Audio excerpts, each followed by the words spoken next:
Olá, maltinha fixe, bem-vindos de volta ao Subset. Eu sou o vosso narrador pessoal. Hoje trago-vos um mestre da paciência que decidiu dar um nó cego num chefe viciado em mandar e-mails a horas impróprias.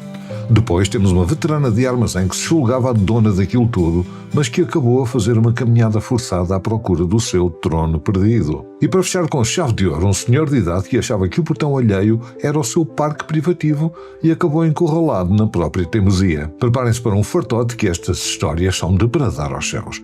Vamos a isto. O meu gestor tem este hábito de enviar e-mails por volta das 10 ou 11 da noite e às vezes até à meia-noite.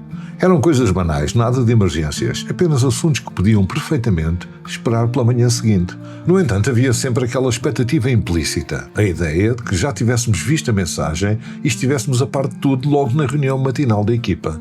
Nunca disse nada, mas comecei a implementar silenciosamente uma política própria. Para cada e-mail que ele me enviava, independentemente da hora a que chegasse, eu respondia exatamente 24 horas depois. Nem 23, nem 25. Eu definia um lembrete e escrevia o rascunho da resposta imediatamente para não me esquecer de nada. Depois limitava-me a aguardar e enviava a mensagem no dia seguinte, precisamente à mesma hora que ele tinha enviado originalmente. Um e-mail enviado às 11h47 da noite sobre as projeções para o terceiro trimestre, a resposta seguia às 11h47 da noite seguinte. Um e-mail às 6 da manhã de um sábado, a resposta seguia às 6 da manhã no domingo. Ele começou a enviar e-mails cada vez mais cedo, talvez numa tentativa de antecipar este meu compasso de espera, mas eu limitei-me a manter a janela das 24 horas, independentemente da mudança da estratégia dele. Ele nunca disse nada diretamente. Como é que poderia? As minhas respostas eram sempre minuciosas e nada ficava realmente atrasado, uma vez que eu as preparava logo no momento.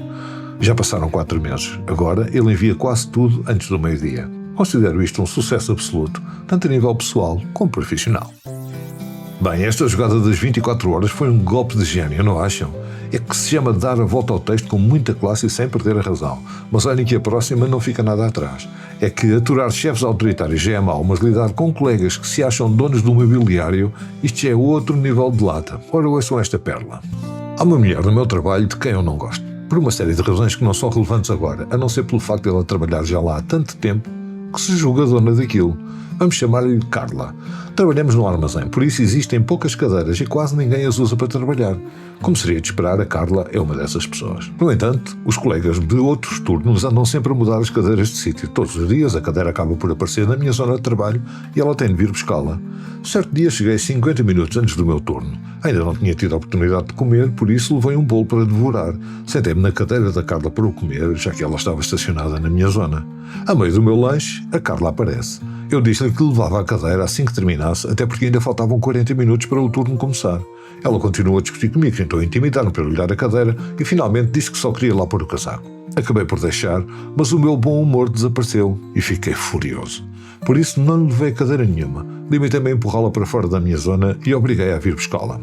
Chegou o fim do dia e eu continuava irritado. Por isso, no dia seguinte, cheguei ainda mais cedo. Peguei na cadeira dela, levei-a para o corredor e subi até ao segundo andar. Recorda que nós trabalhamos numa cave. Empurrei a cadeira durante 500 metros até ao canto mais distante daquele piso, para quem quer que trabalhasse naquela zona a pudesse aproveitar. Quando a Carla chegou, encontrou-me sentado numa cadeira diferente. Perguntou-me se eu tinha visto a dela e eu respondi prontamente que não. Ela passou 40 minutos à espera da cadeira. Via verificar as escadas mais próximas e acabou por ter de se sentar numa outra cadeira qualquer.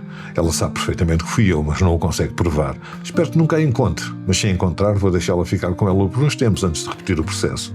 Como ela é muito preguiçosa, aquela caminhada de 500 metros já é, só por si, um excelente castigo.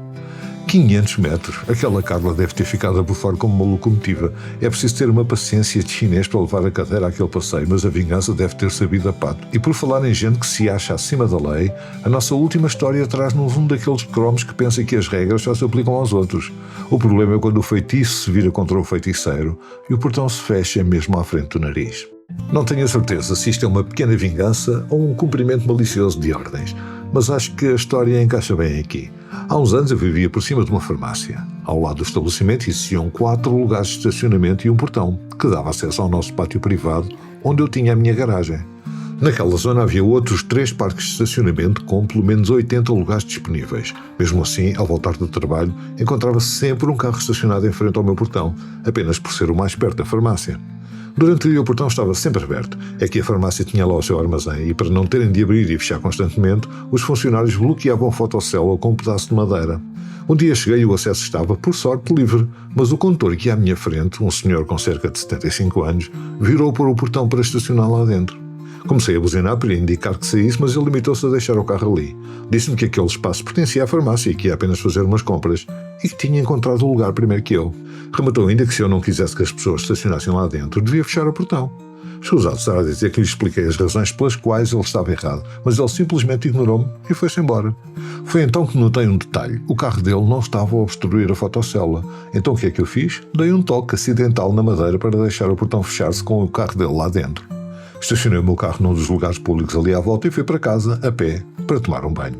Passado 10 minutos ouvi um intercomunicador a tocar que nem um louco.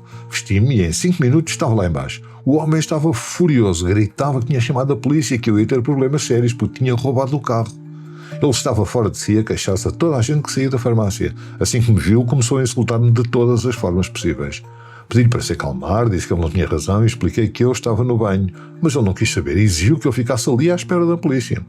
A polícia chegou e o homem desatou a gritar. Dizia que eu lhe tinha roubado o carro, que ele tinha as chaves e que eu tinha fechado o portão propositadamente para o furtar. Foi aí que o verdadeiro espetáculo começou. Os agentes perguntaram-me o que se tinha passado e eu respondi que de facto me tinha queixado por ele estacionar na minha propriedade privada, mas que depois tinha ido estacionar noutro sítio e tinha seguido com a minha vida. Quanto à madeira, disse que não sabia de nada, devia ter caído sozinha. Acrescentei que mesmo que eu tivesse tirado, teria todo o direito de ter o meu portão fechado, tal como o próprio senhor me tinha sugerido 15 minutos antes. O homem continuava a berrar que eu estava a mentir, mas a polícia percebeu logo a situação. Mandaram-no calar e disseram-lhe de forma firme: isto é propriedade privada, senhor. O senhor estava roxo de raiva, nem conseguia ficar parado tão furioso que estava. A polícia pediu-me para abrir o portão. Eu disse que precisava de ir buscar o comando ao meu carro e pedi aos agentes para explicarem ao senhor o que ele tinha feito de errado enquanto eu estivesse ausente.